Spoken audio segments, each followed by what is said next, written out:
Comment ça se passe quand on veut prendre l'avion avec son chien? Y a-t-il des précautions particulières à prendre? Est-ce que toutes les compagnies aériennes autorisent les chiens à bord? Et sous quelles conditions? Voici 7 choses à savoir pour voyager avec son toutou.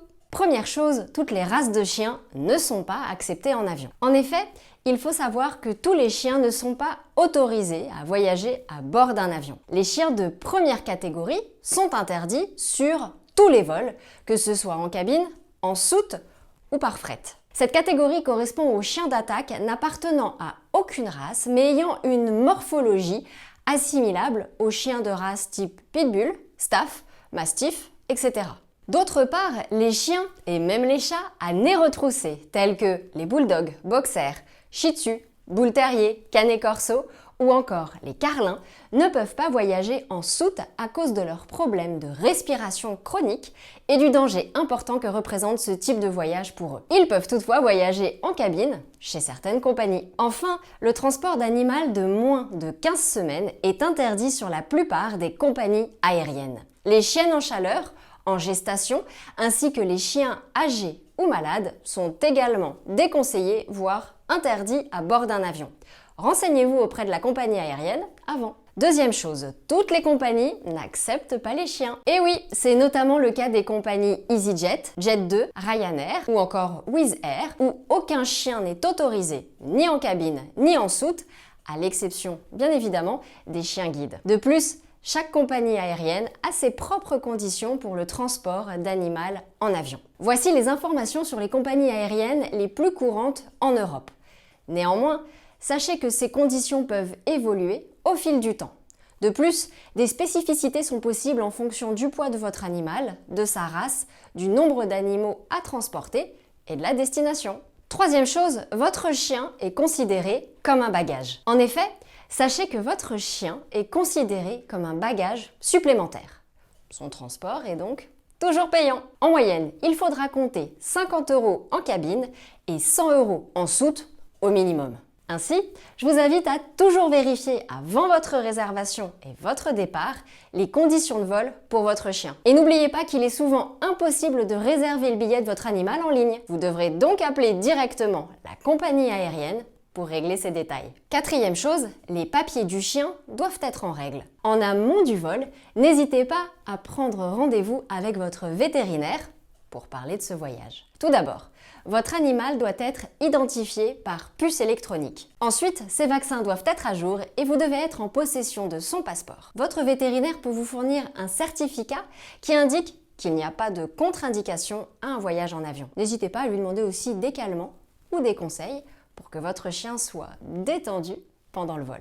Vous devrez également connaître les conditions d'entrée de votre animal selon la destination. Dans certains pays, le vaccin antirabique, c'est-à-dire la rage, est obligatoire par exemple. Pensez également aux conditions des pays où vous faites escale. Cinquième chose, en cabine comme en soute, une bonne caisse est de rigueur. Que votre chien voyage en soute ou en cabine avec vous, il devra voyager enfermé. S'il est autorisé à voyager avec vous, il pourra voyager dans un sac de transport aux normes IATA. Vérifiez bien les dimensions et conditions requises auprès de votre compagnie aérienne. Si votre chien doit voyager en soute, privilégiez une caisse assez grande. Votre chien doit pouvoir se tenir debout, assis et couché et pouvoir faire un tour complet sur lui-même pour son confort. La caisse de transport doit être aérée et solide afin de résister aux éventuelles chutes ou écrasements possibles lors des manipulations sur le tarmac ou dans l'avion. Pensez à étiqueter sa caisse avec vos coordonnées, votre destination, le numéro de puce de votre chien, sans oublier son petit nom. Comme vous le savez,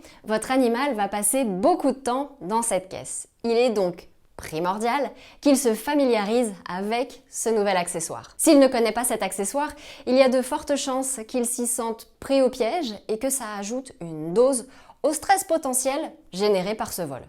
Habituez-le à y aller quand vous prenez la voiture par exemple, pour aller en balade.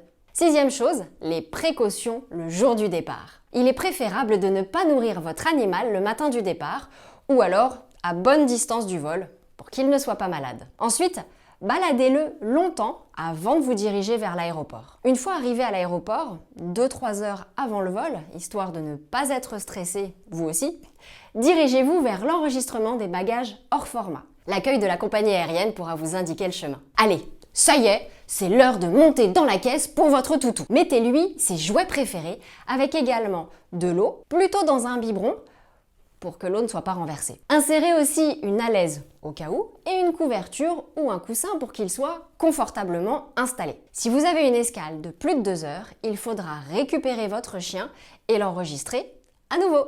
Rassurez-vous, l'espace en soute où voyagent les animaux est chauffé et pressurisé. Votre chien voyagera donc en toute sécurité et confortablement. Pour ceux qui voyagent en cabine avec leur chien, il restera tout au long du voyage avec vous. Néanmoins, il ne pourra pas se déplacer dans l'avion durant le vol. Privilégiez donc un sac assez grand pour son confort. Non, on ne joue pas à la balle en fait avec le chien dans les allées. Même si ça peut être sympa, hein, mais non. 7e chose, n'oubliez pas de le récupérer à l'arrivée. Une fois atterri, votre chien arrivera au comptoir des bagages hors format ou volumineux. Vous devrez suivre ces panneaux dans l'aéroport afin de récupérer votre animal. Un passage par la douane est obligatoire avant la sortie pour contrôler ses vaccins et son passeport. Après toutes ces démarches, prenez le temps de le rassurer et de lui dégourdir les pattes. Il se peut que votre animal mange peu après le vol ou que son comportement soit différent. N'hésitez pas à être aux petits soins pour lui après cette drôle d'expérience. Et ensuite, que les vacances commencent. Voilà, j'espère que cette vidéo vous aidera à voyager tranquillement avec votre toutou préféré. Passez un très bon voyage avec nous, en air action bien sûr. Ciao.